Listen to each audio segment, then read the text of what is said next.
오늘 우리에게 주신 하나님 말씀 열왕기하 4장 38절에서 44절 말씀입니다.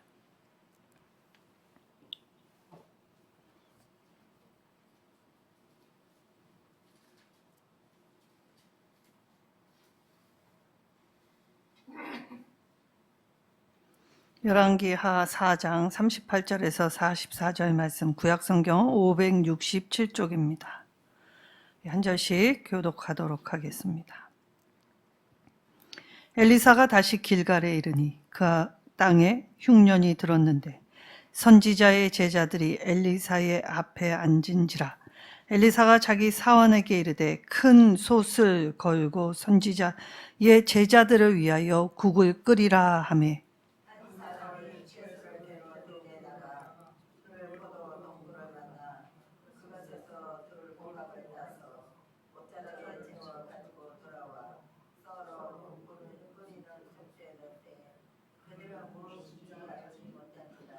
이에 퍼다가 무리에게 주어 먹게 하였더니 무리가 국을 먹다가 그들이 외쳐 이르되 하나님의 사람이여 솥에 죽음의 독이 있나이다 하고 능히 먹지 못하는지라.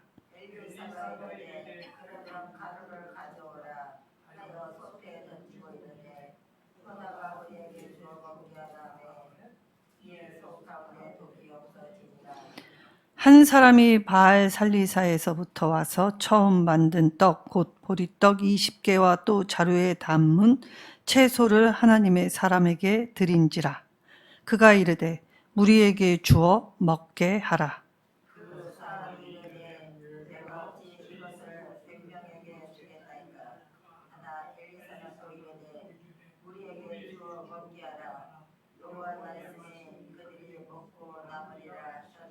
함께 읽겠습니다. 그가 그들 앞에 주었더니 여호와께서 말씀하신 대로 먹고 남았더라. 아멘. 자, 풍성하게 나누는 식사. 주님의 식탁 자리에 초대받으면 이 에덴에서와 같이 임의로 자유롭게 마음껏 먹을 수 있는 식탁 자리가 주님이 배설하신 잔치 자리입니다. 오늘 그 모형으로 엘리사와 그의 선지생도들, 제자들이 함께 나누어 먹는 이 식탁 자리에 하나님이 주셔서 그들이 먹고 남게 되는 역사가 펼쳐지게 되지요. 자, 엘리사의 이 기적 이야기는 열왕기서 딱 중앙에 배치되어 있습니다. 그리고 그의 스승 엘리야의 기적보다 이 2배나 많은 분량의 기적의 이야기들이 쓰여 있습니다. 자, 엘리사의 기적이 7개 정도 나온다면, 엘리야의 기적이 7개 정도 나온다면, 엘리사의 기적은 14개 정도 갑절의 이 기적의 이야기를 쓰고 있지요. 자, 이때 이 엘리사의 기적을 좀 소분류하여 좀 살펴보면 앞에서 우리가 볼 때 엘리야를 조롱하였던 아이들, 청년들의 죽음 이야기, 그리고 여리고의 물군원을 고쳐 죽음을 극복한 이야기, 전쟁에 나간 이들이 물이 없어 거의 죽을 뻔하였다가 다시 살게 된 이야기, 그리고 이 죽은 아이가 다시 살아나는 수넴 여인의 이야기. 자, 이 이야기의 공통점이 있지요. 먼저 대주제는 죽음이라는 주제였습니다. 하나님의 사람을 통하여 우리의 일상의 삶에서 가장 두려워하는 것이 죽음일 때 그 죽음을 이길 수 있는 능력, 바로 하나님의 말씀에 있다는 것입니다. 자, 그리고 나서 오늘 이야기로 이제 살펴보게 될 때, 오늘 이 기근이 들어 먹지 못한 상황에서 들에서 캐낸 이 들 야생 채소를 가지고 국을 끓였는데 그 국에 독이 퍼져 먹지 못하게 될 때 엘리사가 이것을 고치게 됩니다. 그리고 한 사람이 와서 초실절의 예물을 드렸을 때 이 보리떡 20개와 채소 한 자루로 이 100명이 넘는 선지 생도들이 먹게 되는 역사를 기록하고 있지요. 자, 그리고 5장의 나아만 장군이 고침받는 일, 그리고 여러 가지의 이 힘든 아람 군대와의 전쟁, 굶주린 사마리아 주민들의 이야기를 통해서 두 번째의 주제는 가난하고 힘없고 어려운 사람을 돕는 것이라는 것으로 이 엘리사의 기적을 분류해 놓을 수 있지요. 고통에 빠진 이를 돕는 건 선지자의 마땅한 바입니다. 오늘날 저와 여러분에게 주어진 본분이라는 것이지요. 자, 엘리사는 탁월했던 능력자 아닙니다. 하나님이 사용하시고 하나님의 능력을 부어주셔서 감당하는 일개의 한 인간일 뿐이죠. 그리고 엘리사, 물질 후원자도 딱히 없었습니다.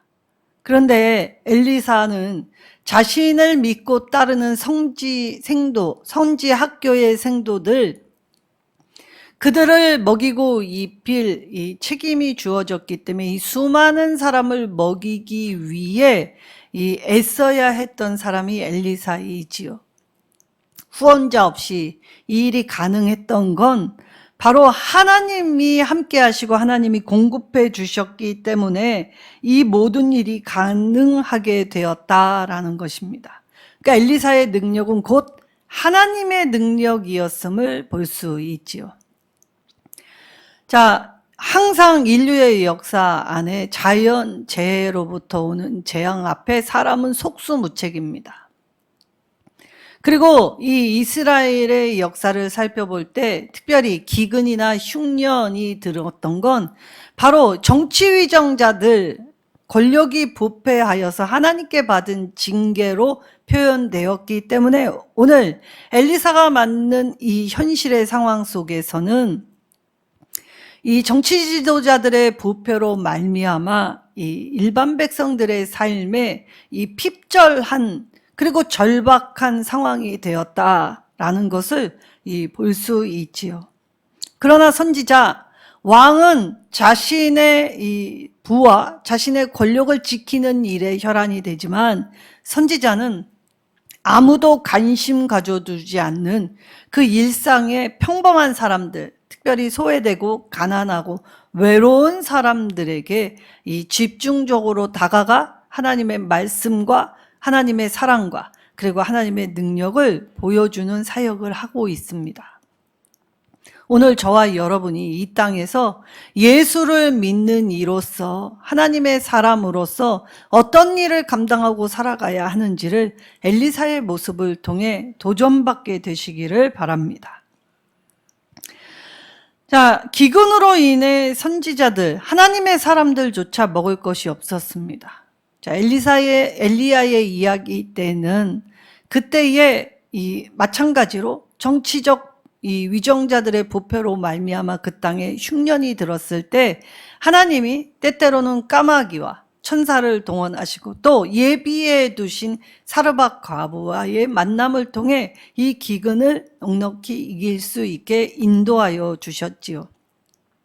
하나님은 하나님의 사람들이 무조건 아니라고 평안한 삶을 보장하시진 않습니다. 하나님의 사람이라고 할지라도 늘 이런 위기와 어려움은 겪을 수 있게 하시지만 그 겪는 어려움 속에서 하나님의 사람은 하나님이 공급해 주시는 힘과 능력으로 넉넉히 이기게 해 주신다는 것입니다. 하나님은 자신의 특별한 사람들에게 위기의 때에 필요를 공급해 주신다라는 주제로 지금 이 이야기가 전환되고 있다는 것이지요. 오늘 이 대주제의 전환, 그래서 하나님은 무력한 자, 소외된 자, 연약한 자, 외로운 자, 아픈 자, 병든 자, 상처 입은 자에게 지대한 관심을 가지고 계시고 그리고 그들의 문제를 해결하시기 위해 하나님의 사람들을 불러 하나님의 사람들이 하나님의 뜻에 부합하여 자신들이 그 하나님의 뜻에 협력할 때에 가능케 한 현실 상황 속에서 하나님께 영광을 돌릴 수 있게 하신다는 것이지요. 자, 오늘 40절에 하나님의 사람이여 솥에 죽음의 독이 있나이다 라고 아주 짧고 분명하고 다급한 목소리로 지금 자신의 상황을 아뢰고 있습니다. 독이다, 히브리어 원문으로 보면 독이다 라고 먼저 외친 후에 하나님의 사람을 부르게 되지요. 자, 이때에 이 42절에 처음으로 만든 떡이라고 표현을 하지요. 그건 하나님의 사람에게 드렸다라고 하지만 실상 하나님께 드렸던 것입니다. 하나님은 하나님이 받으시고 하나님의 일을 하는 하나님의 사람들에게 그것을 나누어 주시지요. 그래서 히브리어 바쿠림이라는 것은 곡식의 첫 수확물, 결과물이라는 뜻입니다. 그래서 초실절이 되면 처음 이 갈릴리 평야의 이 게네사렛 평야의 비옥한 땅의 첫 수확물을 거두게 될 때에, 특별히 보리를 추수하게 될 때에 그 보리 한 단 한 단을 매일매일 여호와의 전에 바침으로, 그래서 49일 지나 이 오순절, 칠칠절 될 때까지 하나님이 이처럼 수확해 해주시는 은혜를 매일매일 떠올리며 하나님의 전에 바쳐야 했지요. 그래서 이 하나님께 처음 열매를 드릴 수 있게 하신 감격, 하나님의 이 함께 해주시는 은혜에 감사 표현을 하게 되어 있었습니다. 자, 결론부터 얘기하면 44절에 하나님 여호와께서 말씀하신 대로 먹고 남았다. 자, 사건은 있었는데 결과는 어떻게 됐냐라고 하면 이 지금 기근과 흉년이 든 상태에서 하나님의 공급하심은 그냥 근근히 이어져 가는 것이 아니라 먹고 남을 정도로 풍족하였다라는 것을 이야기하시지요. 자, 길갈이 어떤 곳이었습니까? 길갈은 이 초대에 이스라엘이 가나안 땅에 들어가게 됐을 때 신학적으로 굉장히 중요했던 곳입니다. 자, 이 길갈의 여호수아 때에 이스라엘의 12지파를 상징하는 돌을 가지고 와서 하나님의 언약을 다시금 되새기며 자신들의 신앙을 결단했던 곳이 길갈이었지요. 자, 이 길갈에서 이 이야기가 시작되고 있습니다. 자, 그러니까 다시 말하면 길갈은 어떤 곳이었냐? 바로 하나님의 언약을 붙들 때 거기서부터 하나님의 회복이 시작되는 곳이 길갈. 그러니까 길갈은 희망의 장소임을 말씀해 주시는 것입니다. 그리고 결론은 무엇입니까? 결국은 하나님이 주셨기 때문에 누구도, 그리고 예외 없이 소외감 없이 다 함께 누리고 나누고 베푼 아주 풍성한 이 자리가 되었다라는 것이 결론이죠. 그러니까 저와 여러분의 결국은 어떠한 것이냐? 하나님이 주시는 이 풍성함에 참여할 수 있는 자들이 우리라는 것이지요. 자, 그럴 때 기근으로 인해 이제 문제는 이 상황이 우리에게 당면된 과제가 되었습니다. 엘리사는 선지 생도들을 먹이기 위해 국을 끓이라 하지요. 자, 소량의 양식으로 이 다수가 먹으려면 이 죽의 형태로 크게 불려야 하는 것입니다.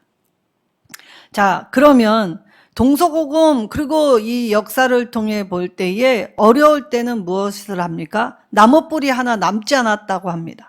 너무 배가 고프니까 칡뿌리, 나무뿌리라도 캐서 허기를 달래기 위해 씹어 먹고 또 그것으로 자신들의 허기에 위안을 삼는 건 다 사람 누구나 다 똑같은 일이지요.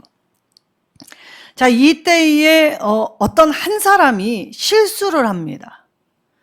자, 우리는 도시에서 대부분 자랐지요. 도시에서 대부분 자란 사람은 사실 나물 종류를 볼 때 이것이 무슨 나물인지 잘 분간 못합니다. 그리고 다 거의 보면 처음에는 비슷비슷하게 생겨서 어떤 것이 사람이 먹을 수 있는 건지 먹지 못하는 것인지 분별할 수 없는 건 당연한 것입니다. 이 선지생도 중에 어떤 한 사람이 이 들에 나아가 이 야생 조롱박 하나를 이제 캐내오게 되었지요. 자, 이것이 그 당시에 콜로신스라고 이 치료제의 일환입니다. 여러분 그거 아십니까? 우리가 어디가 아프면 약을 먹지요. 근데 그 약은 소량의 독으로 되어 있는 것입니다. 그러니까 우리의 몸에 소량의 독을 집어넣고 우리의 면역 체계가 그 독을 받아 이겨내는 자연 치유적인 과정을 일으킬 때 약, 소량을 쓰면 약이 되지만 아무리 좋은 약이라도 많이 먹으면 어떻게 됩니까? 독이 되지요. 그래서 이 약이라는 건 소량을 먹어서 섭취했을 때 우리에게 이로운 것이지 좋다고 하여 많이 먹으면 오히려 해가 되고 독이 되는 것이 바로 이러한 것입니다. 그 당시에도 이 야생 조롱박 이 복통 치료제로 쓰였던 것이지요. 그러기에 소량만 섭취해야 했습니다. 근데 이 한 사람이 이것이 무엇인지 제대로 몰랐기 때문에 많이 가져다가 국에다가 다 쓸어 놓고 먹게 되었다라고 하죠. 근데 먹는 과정에서 이제 복통이 생기면서 독이다라고 표현했던 겁니다. 먹고 있을 때 배가 아프기 시작하고, 그리고 이 배가 아프니까 뭘 했겠습니까? 구토나 설사 뭐 이런 것들이 먹다 보니 많은 사람들이 반응을 일으켰겠지요. 자, 그때 엘리사가 무슨 가루인지는 모릅니다. 근데 가루를 그 국에 넣으라 라고 했더니 독이 정화되었다. 그래서 못 먹을 국이 먹을 국으로 바뀌었다 라고 오늘 말씀에 기록되어 있습니다. 자, 여리고의 물군원을 해결할 때에도 그 여리고 물군원에 엘리사가 소금을 푼 행위와 유사하지요. 그러니까 여기 이 복통으로 설사와 구토를 일으키고 있는 식탁 자리에 엘리사가 가루를 넣었는데 이 가루가 그 독을 중화하였다라는 것을 볼 때 엘리사가 무슨 의학 지식이 있거나 그리고 엘리사가 어떠한 정말 특별한 능력이 있어서가 아니라 하나님께서 엘리사와 함께 하셔서 엘리사를 통하여 이 문제를 해결하셨음을 볼 수 있지요. 자, 엘리사가 하나님을 의지하고 하나님께 맡기고 하나님 앞에 아뢰어 하나님으로 시작하여 하나님으로 마칠 때 하나님의 사람을 하나님은 반드시 책임지신다는 걸 엘리사를 통해 저와 여러분에게도 확신을 주시는 것입니다. 자, 이때는 뭐라도 씹어먹을 것만 있어도 다들 물불 안 가리고 먹을 수밖에 없는 아주 절박한 상황 속이었습니다. 그래서 외면하지 못한 선지자는 다 같이 먹을 수 있게 하기 위해 국을 끓였고, 그리고 이것이 다 함께 먹을 때 문제가 비록 생겼지만 이 문제를 통하여서 이 문제도 하나님이 해결하실 때 이것이 하나님의 방식이구나. 우리는 늘 기도할 때 오늘 내 삶의 문제가 홍해 갈라지듯한 기적을 베풀어 달라고 고백을 합니다. 근데 홍해가 갈라지는 기적은 늘 일어나는 일이 아니라는 것입니다. 국에 가루를 넣어 독을 중화한 이 이야기는 기적이 때때로는 초자연적으로 우리가 상상할 수 없는 것 이상의 그 어떤 초월적인 힘, 그리고 우리가 감당 못할 그러한 것이 아니라 보편적으로 이러한 일상의 작은 것들로 하나님이 때때로 해결하실 때가 있다는 것이죠. 그러니까 기적이 꼭 크고 넓고 그리고 우리의 모든 걸 초월하는 것이 아니라는 것을 오늘 이 본문의 말씀을 통해 알려주시고 계시는 것입니다. 자, 우리는 하나님께 기도할 때 늘 이때 내가 원하는 방법으로 해달라 하시지만 그때마다 하나님은 거절하십니다. 그리고 하나님의 때까지 기다려라고 하셨고 하나님의 때에 하나님의 방식으로 이루어 가셨지요. 그때에 매번 하나님의 사람들은 자신들이 구한 것 이상의 하나님의 일하심을 발견할 때 그때에 하나님은 이러한 뜻으로 이 때를 위하여 이렇게 일하셨구나. 다 탄성을 부르게 하며 하나님 앞에 무릎 꿇을 수밖에 없게 모든 사람이 하나님의 방법 아래에 무릎 꿇으며 경배할 수 있게 항상 일하시지요. 우리는 늘 사회의 부조리, 악의 이 관영함 때문에 늘 실족합니다. 그러나 하나님은 이 악의 관영함 속에서도 밝고 빛난 빛이 되어 주시고 하나님이 열어주신 걸 닫기 전까지는 하나님은 지금도 삶을 영위할 수 있도록 인도해 주신다는 것입니다. 그렇지만 홍해가 갈라지는 기적 같은 초자연적인 기적은 없어도 그렇다면 우리의 일상에 크고 작은 기적이 없냐? 그렇지 않죠. 늘 하나님의 기적은 언제나 있기 마련입니다. 하나님의 기적 앞에 교훈 삼고 그리고 하나님이 주신 뜻을 헤아리지 않는다면 그 기적은 나에게 유익, 약이 될 수 없습니다. 그 기적은 어느새 나를 교만케 하고 그리고 내가 아주 하나님 앞에 특별한 뭔가를 해서 주신 것이냐 착각하고 오해하여 독이 될 뿐이지요. 오늘 엘리사가 했던 건 하나님이 주신 것을 가지고 이렇게 가난한 자들과 함께 하기 위해 자신이 할 수 있는 최선, 그래서 하나님께 기도하고 그리고 하나님의 방법을 물으며 하나님을 의지할 때 하나님의 하신 일을 다 같이 보는 역사로 참여할 수 있게 하셨지요. 그래서 엘리사 자신뿐만이 아니라 또 엘리사를 믿고 따르는 제자들에게도 동일하게 하나님의 은혜를 똑같이 경험하게 하시며 그들의 믿음을 자라날 수 있게 인도하셨다는 것입니다.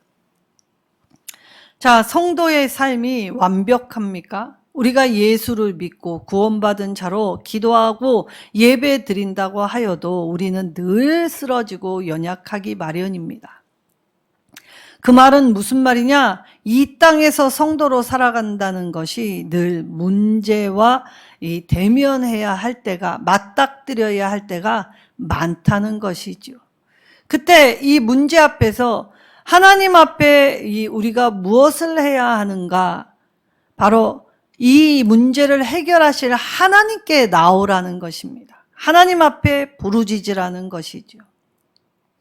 자, 고아들의 아버지라고 불림받았던 조지 뮬러 목사님, 엘리사처럼 수많은 이 아이들을 먹이고 입히게 되었지요. 그런데 이 조지 뮬러 목사님도 누군가의 후원을 통해 이 일을 감당했던 것이 아닙니다.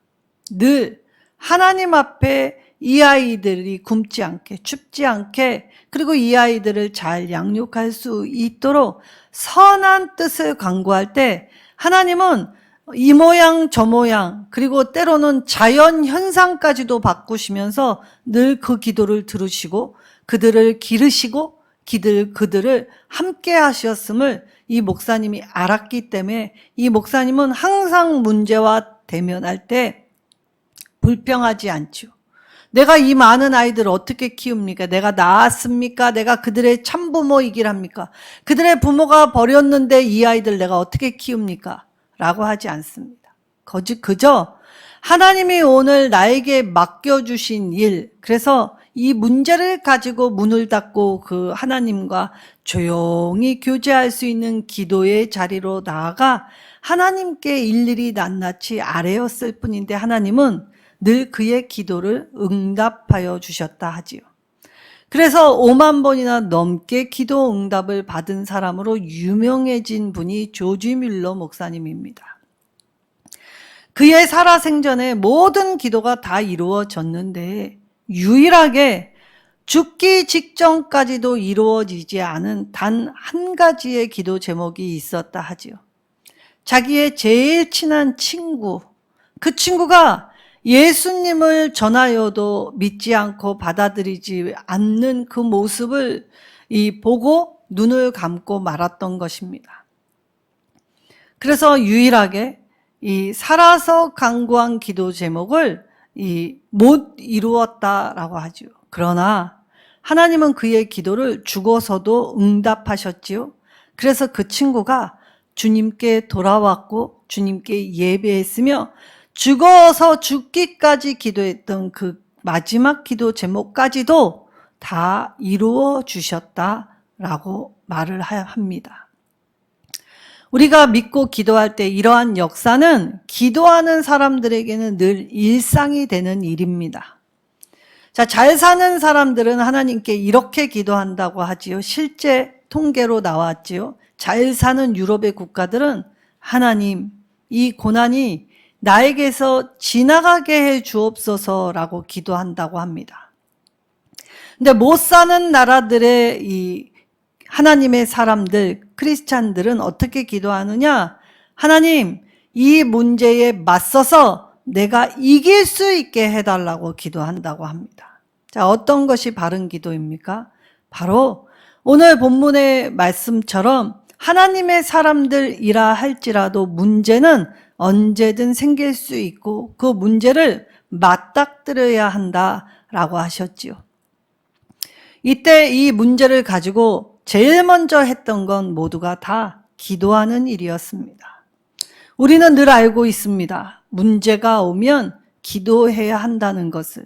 그러나 실상 기도를 해보면 문제에 사로잡혀 불신하고 불평하고 원망하였기에 기도조차 나오지 않는다라고 하지요. 근데 정말 해결을 하려면 하나님께 나와 하나님의 이름을 부르고 하나님 앞에 이 모든 걸 다 털어놓을 때 하나님은 언제 어디서든 누구를 통해서라도 하나님의 이 살아계심을 기도하는 사람들에게 낱낱이 일일이 알려주시고 계신다는 것입니다. 자, 그리고 나서 또 한 사람이 바알살리사에서 이 초실절의 예물을 가지고 이 엘리사를 찾아오게 됩니다. 자, 이 엘리사를 찾아오게 될 때 율법에 따르면 레위기 2장 14절이나 23장 17절에서 20절, 자, 이 음식은 누구에게 가져가야 합니까? 제사장에게로 원래 가져가야 합니다. 근데 이 사람은 지금 제사장이 아닌 엘리사 선지자에게 가져왔지요. 자, 그러면 왜 제사를 드리는 곳으로 가져가지 않고 이 선지학교에 이걸 가져왔나? 아마도 이 사람은 율법은 지키기는 지켜야 하는데 그 당시에 하나님께 예배하는 이 성소의 제사장들이 하나님 앞에 이 제대로 자신의 사역을 감당하지 않은 것을 보고 불만을 가졌을 이 가능성이 있다고 학자들은 봅니다. 왜냐? 이건 율법을 지키면서 있을 수 없는 일이었기 때문이지요. 바알살리사라는 지명으로 알 수 있듯이 바로 이스라엘의 고질병이 무엇이었습니까? 하나님만 예배해야 하는데 하나님을 예배하는 자리에 바알과 교묘하게 섞어서, 그래서 바알과 하나님을 이 믹싱, 섞어놓아 혼합주의적 신앙의 양태를 보였기 때문에 이 정말 깨어있는 사람은 내가 이렇게 가져간다 한들 바르게 쓰이지 않을 것이다 라고 생각했던 한 사람이 바로 오늘 본문에 나온 사람이라는 것이지요. 그래서 바알살리사에서부터 와서 처음 만든 떡, 초실절의 예물을 이 보리떡 20개와 자루에 담은 채소를 하나님의 사람, 그러니까 즉 하나님께 드렸다라는 것입니다. 자, 하나님께 드리게 될 때에 사실 이 사람이 가지고 온 보리떡 20개를 몇 등분 해야 이 100명이 넘는 선지생도가 마음껏 먹을 수 있겠습니까? 자, 20개밖에 안 되는데 그걸 4쪽으로 나눠봐야 이 간에 기별도 안 가는 이 부위입니다. 근데 감사함으로 받았습니다.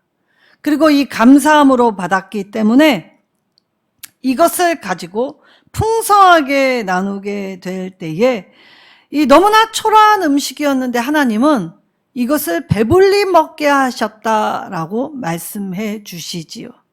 오병이어와 같은 기적이 바로 이 식탁에도 일어났다는 것입니다. 근데 이 식탁, 이 음식, 세상의 가치 기준으로 보면 너무나 소박하다 못해 초라한 식탁이었는데도 하나님의 가치 기준을 삼고 이 초라한 식탁을 감사로 받게 될 때에 모두가 배불리 먹는 은혜를 경험했다 하였지요. 자, 이 풍족함을 세상이 알 수 있습니까? 세상이 경험할 수 있습니까? 하나님 나라의 가치 기준으로 삼은 사람만이 이 기쁨과 이 은혜를 나눌 수 있게 되었다는 것입니다. 하나님 나라는 풍족한 기준이 전혀 다른 나라이지요. 그리고 하나님 나라는 하나님의 부르심에 응답할 때에 그 작은 초라함, 비루함, 그리고 그 남루함, 그러한 일상들, 가난하고 힘겹고 어렵다고 하는 그 사람들을 통하여 약한 자를 들어 강한 자를 부끄럽게 하시는 나라였습니다. 그래서 하나님은 완악하면 하나님의 것으로 채우시지 않지요. 왜냐하면 자기 욕심을 채우느라 이 하나님의 공급해 주신 은혜를 떠올리지도 않을 뿐만 아니라 남의 것을 빼앗아 내 것으로 채우는 일에 급급하기 때문에 결코 알 수 없는 나라입니다. 자, 우리가 누군가를 도울 때 그 누군가를 돕고 나면 사실 도움 받는 사람보다 주는 사람이 안 먹어도 배부른, 그리고 이 기쁨 때문에 하나 더하고 하나 더하고 더 늘리고 더 많이 하려고 애쓰는, 그래서 하나님 나라의 가치를 발견하면 이제 세상 것의 가치를 저버릴 수밖에 없지요. 세상의 가치와 하나님 나라의 가치가 충돌하기 때문에 세상의 가치를 버린 사람들은 하나님이 주시는 놀라운 은혜 체험을 오병이어와 같이 경험한다는 것입니다. 자, 오늘날의 오병이어의 기적이 일어납니까? 안 일어납니까? 오늘날에도 이 오병이어의 기적은 일어나고 있습니다. 저는 사실 이 오병이어의 기적을 알려주기 위해 소소한 이벤트를 믿음이 없는 사람들에게 가서 이 하나님 말씀을 전해야 할 이 자리가 있었습니다. 그래서 떡 5팩을 샀습니다. 그리고 그들이 예배의 자리에 들어오기 전에 간헐적으로 이 책상 밑에 띄엄띄엄 5팩을 붙여 놓았지요. 그래서 이 오병이어를 설교하면서 그들에게 나는 예수님이 아니니까 하늘을 우러러 축사할 때 이 보리떡 20개와 채소 한 자루로 100명을 먹이는 능력은 없습니다. 그런데 이 오병이어의 기적을 조금이나마 이해할 수 있도록 제가 조그마한 놀이로 여러분의 의자 밑에 떡을 하나 붙여 놓았습니다. 자, 그러니까 다 저마다 의자 밑을 쳐다보고 떡을 발견한 사람은 좋아했습니다. 그래서 제가 그랬습니다. 이제부터 떡을 가진 사람이 떡을 가지지 않은 사람의 입에 넣어주시라고. 그런데 저는 이 오병이어의 설교를 믿지 않는 자들에게 알려주려고 그러한 작은 이벤트를 시작했는데, 그 이야기를 들은 우리 권사님 한 분이 이렇게 한다면 떡을 제가 한 말 하겠습니다 해서 결국 예배를 떠나갈 때에는 모두가 떡을 한 팩씩 받아서 간식으로 먹을 수 있는 풍성함이 있게 되었지요. 참 놀라운 은혜였습니다. 자, 오늘날에도 이런 기부 문화, 누가 어렵다더라, 누가 도움이 필요하더라 SNS에 올리면 정말 모르는 사람, 그리고 외국에 사는 사람들까지 이 일에 동참하려고 모여 정말 그 작은 하나하나의 모임이 큰 산을 이루듯이 큰 도움이 되었다라는 소식은 이미 기적도 아니지요. 여기저기 늘 있는 일이었습니다. 세상은 악하고 세상은 힘들게 하는 사람이 있다라고 하지만 실상 우리가 살펴보면 그들은 소수일 뿐이지요. 그리고 다수의 많은 사람들은 여전히 선에 동참하고 있습니다. 오늘 이 이야기를 통해 소박했지만 세상이 알 수 없는 넘치는 기쁨과 만족을 이 깨닫는 선지 생도는 엘리사를 통해 이제 사람이 떡으로만 먹고 마시는 것이 아니라 하나님 입에서 나오는 말씀으로 하나님이 채우시는 능력으로 우리의 피로를 때마다 시마다 하나님이 이끌어 주시는 그 기쁨으로 산다는 것을 깨달을 수 있게 되었다는 것입니다. 신명기 8장 3절의 말씀도 똑같지요. 하나님은 당신의 백성이 가난과 고난을 통과하는 동안 사람이 그것에 매여 허덕이게 만드시지 않았습니다. 광야를 지나갈 때 하나님은 목마르다 하면 물을 내셨고 배고프다 하면 하늘 양식, 하늘에서 비같이 내리는 만나로 먹이셨습니다. 때로는 고기가 필요하다라고 할 때는 정말 진에 쌓일 정도로 메추라기 고기를 물리도록 먹게 하여 주셨지요. 죄인을 향한 하나님의 부르심, 저와 여러분도 그리스도인으로 하나님이 모두 부르셨습니다. 이 부르심에 응답할 때에 오늘 세상에게 내가 만난 하나님을 분명히 전해야 하지요. 오늘 큰 기적은 없습니다. 사실 엘리야보다 엘리사가 이 기적의 강도로 보면 굉장히 작고 소소한 것을 알 수 있지요. 하나님은 부자나 가난한 사람이나 여자나 남자나 노인이나 젊은이나 그리고 왕이나 권세자들이나 일반 백성들이나 모두 하나님의 것으로 보시고 하나님의 자녀로 보시며 똑같이 대우해 주시는 분이십니다. 공평하신 하나님이시지요. 이때 우리가 하나님의 사람으로 이 땅에 산다는 건 어려울 때 더 빛나는 일, 바로 기도하는 일이었다는 것입니다. 죄 많은 우리의 입술에 예수의 이름을 부르는 권세를 주셨습니다. 예수의 이름을 부르면 자녀 되게 하여 주셨지요. 그래서 성도는 어려울 때 빛을 발하는 사람들입니다. 하나님은 우리의 어두운 영혼에 주님의 참된 빛을 밝게 비춰 주셔서 진리의 길, 구원의 길로만 걸어갈 수 있게 하시지요. 그리고 이 일에 최선을 다한 우리를 주님의 식탁 자리로 초대하십니다. 왕의 대사들, 대리자들이었기에 그동안의 수고를 치하하시고 그리고 그들의 위로와 그들의 참된 벗이 되어 주셔서 넘치는 이 자리에 참여하는 영광을 허락하여 주시지요. 주님의 식탁에는 모자람이 없습니다. 그리고 주님의 식탁엔 늘 넘치는 풍부함, 그래서 내 잔이 넘치나이다 라고 고백하는 것이지요. 오늘 이 주님의 식탁 자리에 모두 앉게 되길 바랍니다. 그리고 하나님 입에서 나오는 말씀으로 충만하여지고 영적 깊은 교제로 믿음, 하나님과의 관계를 견고히 할 때 때로는 위기 앞에서 더 빛나는 믿음의 사람으로 인쳐주시고 드러나게 하시고 전하여 증거되게 하여 주시지요. 오늘 우리의 일상도 이처럼 하나님의 말씀을 먹고 배불러 하나님의 말씀이 우리의 소소한 기쁨이 되고 만족이 되며 그리고 이 일상이 하나님이 나를 만나주신 기적으로 채워갈 때에 아름다운 이야기들을, 그래서 그 이야기들을 들려줄 수 있는 하나님의 사람들, 그리고 하나님의 믿음의 권속들, 자녀들, 제사장 나라 되시기를 예수님의 이름으로 축원합니다.